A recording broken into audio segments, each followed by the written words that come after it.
Two experienced Sherpa guides knew their TikTok clients were heading straight into a death trap, but the influencers refused to turn back. The mountain's deadly judgment would prove the guides were right all along. Today, we're uncovering how two influencers ignored warnings that could have saved their lives.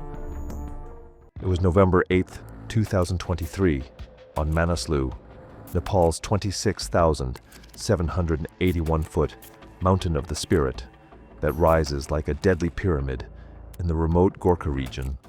Manaslu's avalanche-prone slopes and technical ice sections have claimed 67 lives since climbing records began, with most deaths occurring in the notorious couloirs above 23,000 feet, where unstable snow conditions can change within minutes.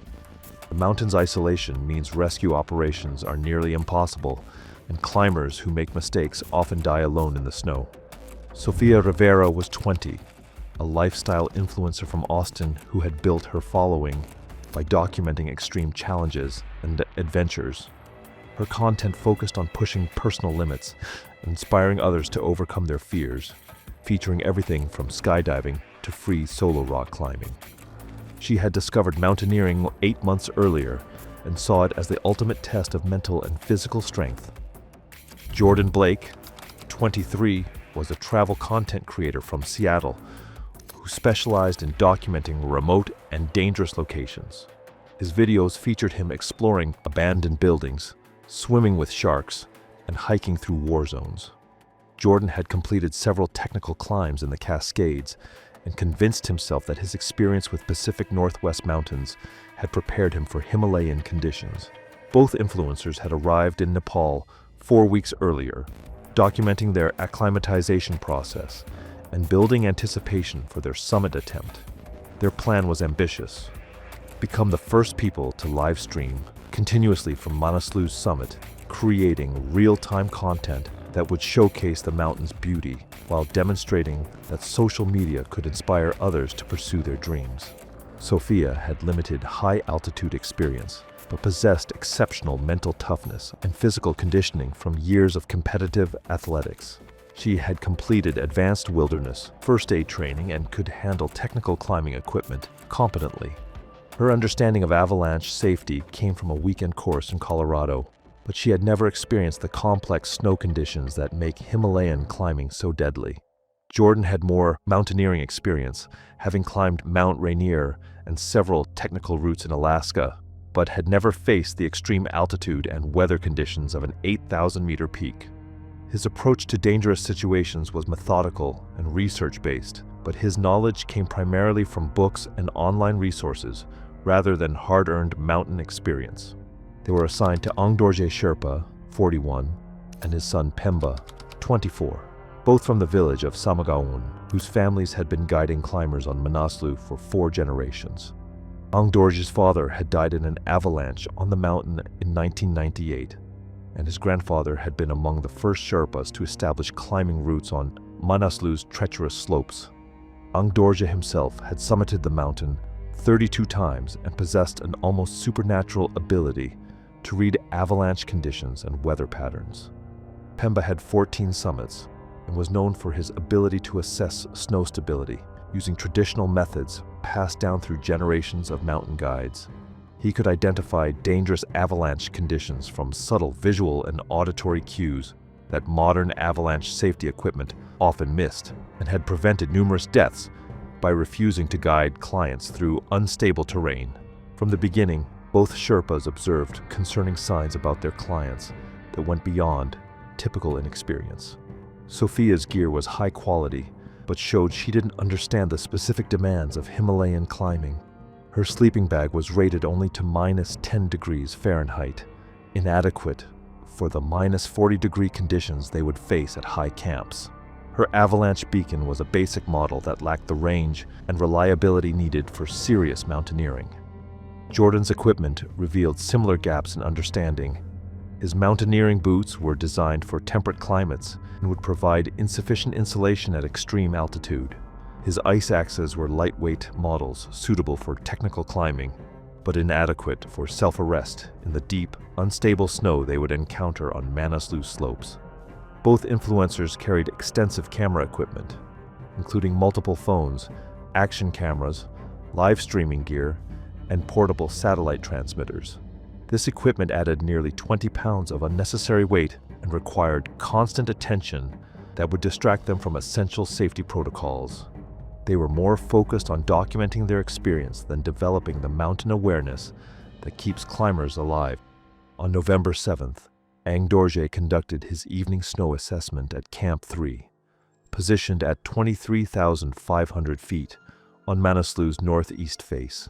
At this altitude, all climbers required supplemental oxygen to function safely, with tanks providing 2 to 4 liters per minute of life-sustaining gas.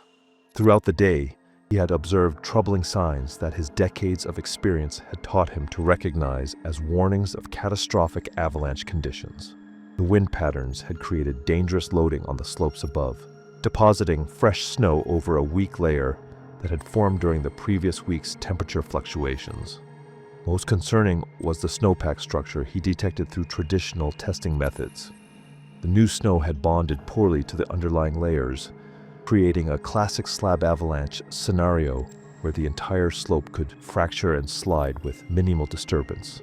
The temperature gradient within the snowpack was creating depth horror, sugar-like snow crystals that provide no structural support and act as ball bearings between snow layers.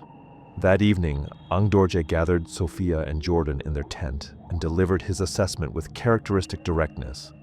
He insisted they needed to abandon their summit attempt because the avalanche conditions above Camp 3 were the most dangerous he had seen in 15 years of guiding.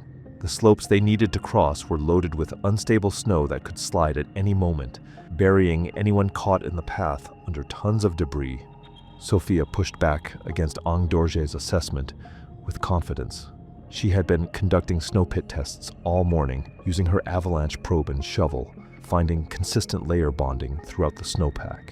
Her digital inclinometer showed slope angles well within safe parameters, while her snow study kit revealed stable crystal formations. She referenced her printed avalanche bulletins and weather charts, frustrated that scientific methodology was being overruled by traditional guesswork.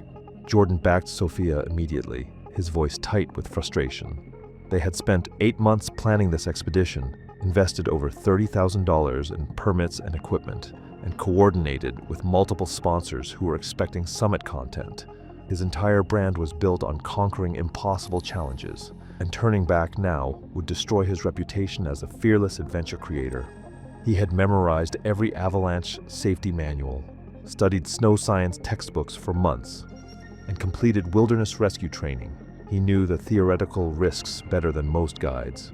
Jordan was convinced that with proper timing, careful route selection, and their advanced safety equipment, they could navigate through whatever unstable terrain lay ahead. Ang Dorje tried to explain what he was seeing, but Jordan pressed him for concrete proof. How many avalanches had actually occurred in this exact location this season? Jordan had built his following by pushing past warnings that turned out to be overcautious, and he saw no reason this should be different. He wasn't being disrespectful, but his content creation success had been built on separating real risks from exaggerated fears, and he needed tangible evidence before abandoning everything they had worked toward. Pemba grew more insistent, his voice carrying the weight of generations of mountain knowledge. The avalanche forecasts meant nothing on Manaslu. This mountain had its own rules that killed climbers who trusted technology over experience. He had been watching signs that his father and grandfather had taught him to recognize, subtle indicators that the snowpack was ready to release massive slides with the slightest disturbance. His own uncle had died ignoring these exact warnings on this same route 15 years ago. The mountain was a loaded weapon waiting to fire, and Pemba refused to guide anyone into what he knew would become their tomb. Sophia remained unconvinced. She respected the Sherpa's experience, but their warnings seemed overly cautious, the kind of fear-based thinking she routinely overcame in her content. Her avalanche safety training had taught her to assess actual conditions rather than rely on worst-case scenarios, and everything she could observe indicated manageable risk levels. She had spent years proving that most dangers were mental barriers rather than physical realities, and turning back now would contradict everything she stood for as an influencer. When Ang Dorje refused to guide them higher, stating firmly that he wouldn't take clients into terrain where avalanches were certain to occur. Jordan announced they would continue with a different guide service. He had researched alternative routes extensively, understood the technical challenges, and had the skills to navigate avalanche terrain safely. His equipment included the latest avalanche safety technology. His preparation had been thorough, and the objective data supported proceeding with proper precautions. At 4:30 a.m. on November 8th, Sophia and Jordan left Camp 3 with a less experienced guide service, their headlamps cutting through the pre-dawn darkness as they climbed toward the avalanche-prone slopes that Ong Dorje had specifically warned them about. Ong Dorje made one final attempt to stop them, grabbing Jordan's backpack and pointing toward the loaded slopes above. He asked them to think about their families, who wanted them to return home safely, warning that he had already carried down too many young content creators who thought their cameras would protect them from the mountain's fury. Jordan paused for a moment, acknowledging Ong Dorje's concern. He thanked the Sherpa for his dedication and recognized that Ong Dorje was acting from genuine care for their safety. However, he had analyzed all available data and couldn't find objective support for the extreme warnings. He assured Ong Dorje they would be careful, monitor conditions constantly, and turn back at the first sign of actual instability. Jordan even promised to give him a special mention in their summit video for being such a protective guide, maybe even feature him in a dedicated post about the importance of local expertise. Their GPS trackers showed them moving steadily upward at 6:15 a.m., maintaining a measured pace as they climbed through the initial sections of the avalanche zone. By 7:45 a.m., they had reached 24,800 feet and were approaching the steep couloir that Ong Dorje had specifically identified as the most dangerous section. This narrow gully, approximately 200 feet wide and 600 feet tall, funneled between two rock buttresses at a 45-degree angle and was loaded with over 6 feet of unstable snow. As they climbed higher, they began noticing the subtle signs that Ong Dorje had tried to warn them about. The snow surface had a hollow, drum-like sound when they stepped on it, indicating poor bonding between layers. The wind had indeed created the loading patterns that the Sherpa had predicted, with deep accumulations and sheltered areas that showed clear signs of instability. Most unsettling was the complete absence of wildlife. Even the high-altitude birds had abandoned the area, sensing danger that the humans couldn't detect. At 8:30 a.m., Sophia's livestream was broadcasting to thousands of viewers as she documented their progress through what she described as challenging but manageable terrain. Her followers were commenting on the beautiful sunrise views and encouraging her to push toward the summit. She was unaware that every step was bringing them deeper into a death trap that could trigger at any moment. Jordan's problems began manifesting around the same time. His altitude sickness, manageable at lower elevations, was becoming severe as they climbed higher. His oxygen saturation had dropped below 75%, and he was experiencing the early stages of high-altitude cerebral edema. His judgment was becoming impaired, causing him to make increasingly risky decisions about route selection and safety protocols. By 9 a.m., at 25,200 feet, both influencers were showing signs of serious physiological stress. Sophia's heart rate had climbed to 170 beats per minute and stayed there, indicating severe cardiovascular strain. Her breathing became labored, requiring 5 to 6 breaths for every step instead of the 2 to 3 ratio that indicates proper acclimatization. Jordan developed a persistent cough that produced pink, frothy sputum, an early sign of high-altitude pulmonary edema. The weather began changing at 9:30 a.m., exactly as Ong Dorje had predicted.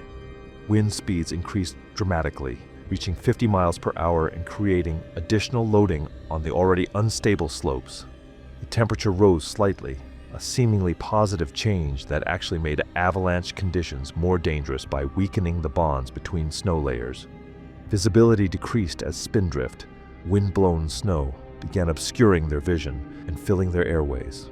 At 9:45 a.m., while attempting to film content in the middle of the most dangerous section of the couloir, Jordan made a fatal mistake. He stepped off the established route to get a better camera angle, placing his full weight on a section of slope that Angdorje would have immediately recognized as a trigger point.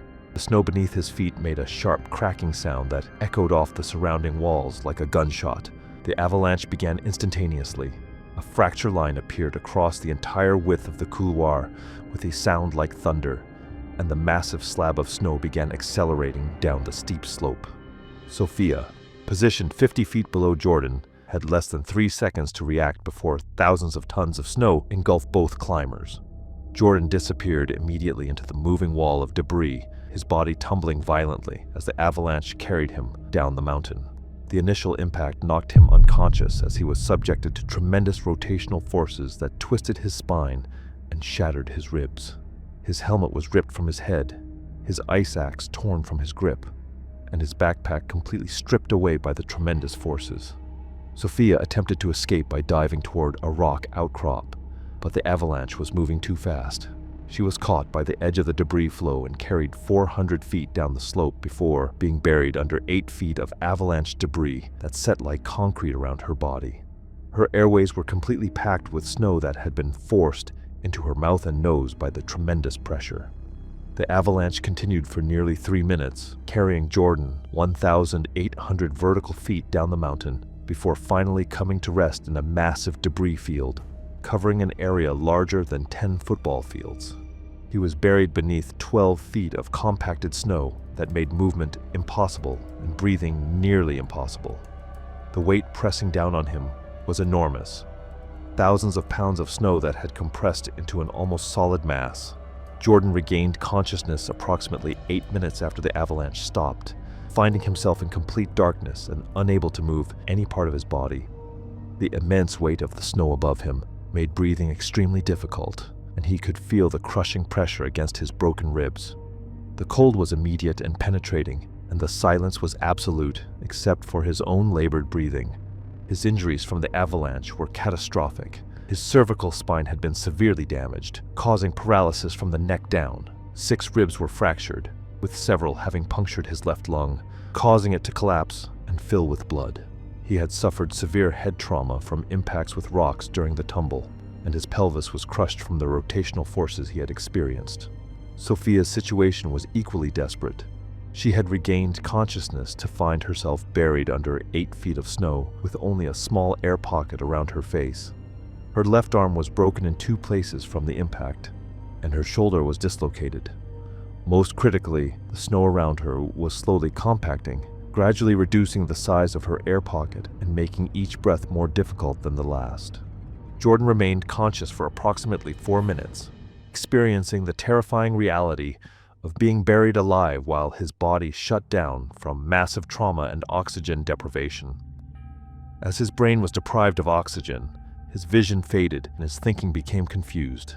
His final thoughts were of his family and the devastating realization that Angdorje had been completely right about the avalanche danger. Sophia survived longer due to her smaller air pocket and less severe injuries, but her situation was hopeless. The snow around her continued compacting, and her broken arm made it impossible to dig herself out. She remained conscious for nearly 20 minutes. Her phone had been recording when the avalanche hit, and the footage from before the slide was later recovered by rescue teams and leaked online, where her followers watched in horror.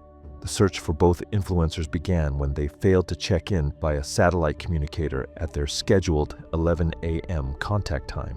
However, the avalanche debris field was too unstable for immediate search operations, and additional avalanches in the area forced rescue teams to wait 18 hours before beginning probe operations.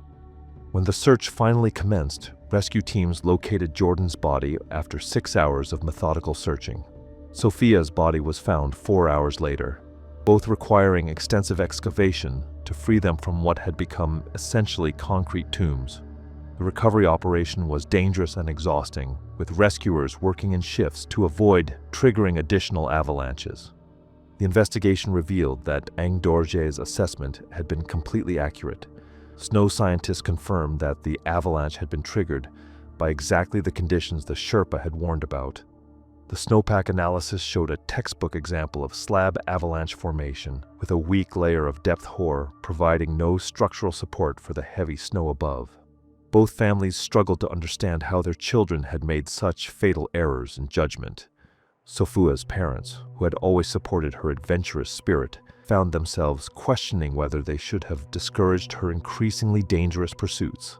Jordan's family was devastated by the knowledge that their son had died so far from home. His final moments spent buried alive in the snow while they slept peacefully in their beds, unaware their child was already gone. Angdorj and Pemba continued guiding on Manaslu, but instituted strict policies regarding avalanche safety decisions. Their standard briefing became clear. If the Sherpa says the snow is unstable, the expedition ends immediately. The mountain doesn't negotiate with content creators, and some risks cannot be managed through technology or determination. The incident highlighted the growing trend of social media influencers attempting dangerous feats for content, often fatally underestimating risks that cannot be overcome with preparation, equipment, or courage. Sofia Rivera and Jordan Blake, deaths on Manaslu, prove that some expertise cannot be questioned, and that ignoring the warnings of those who know the mountains best can turn digital ambition into a fatal mistake. Their refusal to accept Angdorje and Pemba's knowledge cost them their lives on a mountain that demands respect for wisdom that cannot be measured in views or verified through apps. The avalanche that killed them was entirely predictable to those who knew how to read the signs, but invisible to those who relied only on modern technology and scientific data. Thanks for watching. If you like these stories, click here.